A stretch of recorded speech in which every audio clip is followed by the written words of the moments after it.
മലയാള പ്രേക്ഷകരുടെ മനസ്സിൽ തിങ്ങി നിൽക്കുന്ന ചിത്രം മോഹൻലാലിന്റെ കഥാപാത്രത്തെക്കുറിച്ച് വാചാലനായി സംവിധായകൻ സിബി മലയിൽ. ഒരാളുടെ തോൽവിയിൽ മലയാളികൾ ഒന്നടങ്കം കരഞ്ഞിട്ടുണ്ടെങ്കിൽ സേതുമാധവന്റെ തോൽവിയെ ഓർത്തിട്ടാണെന്നും കിരീടം തന്റെ സിനിമാ ജീവിതത്തിലെ നാഴികക്കല്ലാണെന്നും സിബി മലയിൽ പറഞ്ഞു. സ്വകാര്യ മാധ്യമത്തിന് നൽകിയ അഭിമുഖത്തിലാണ് സംവിധായകന്റെ പ്രതികരണം.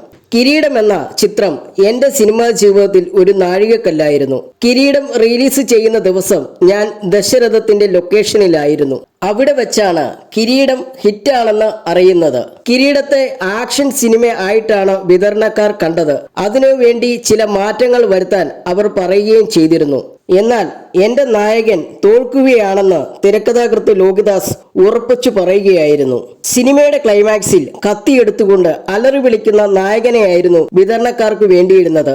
അപ്പോഴും എന്റെ കഥാപാത്രങ്ങൾ പരാജയപ്പെടുന്നവരാണെന്ന് ലോഹിദാസ് ഉറപ്പിച്ചു പറഞ്ഞു. ഒരാളുടെ തോൽവിയിൽ മലയാളികൾ ഒന്നടങ്കം കരഞ്ഞിട്ടുണ്ടെങ്കിൽ അത് കിരീടത്തിലെ സേതുമാധവന്റെ തോൽവിയിലാണ്. പ്രതീക്ഷകളുടെയും സ്നേഹത്തിന്റെയും തണലിടങ്ങളിൽ നിന്നും തകർച്ചയിലേക്ക് കൂപ്പുകുത്തുകയായിരുന്നു സേതുമാധവനെന്നും സിബി മലയിൽ പറഞ്ഞു.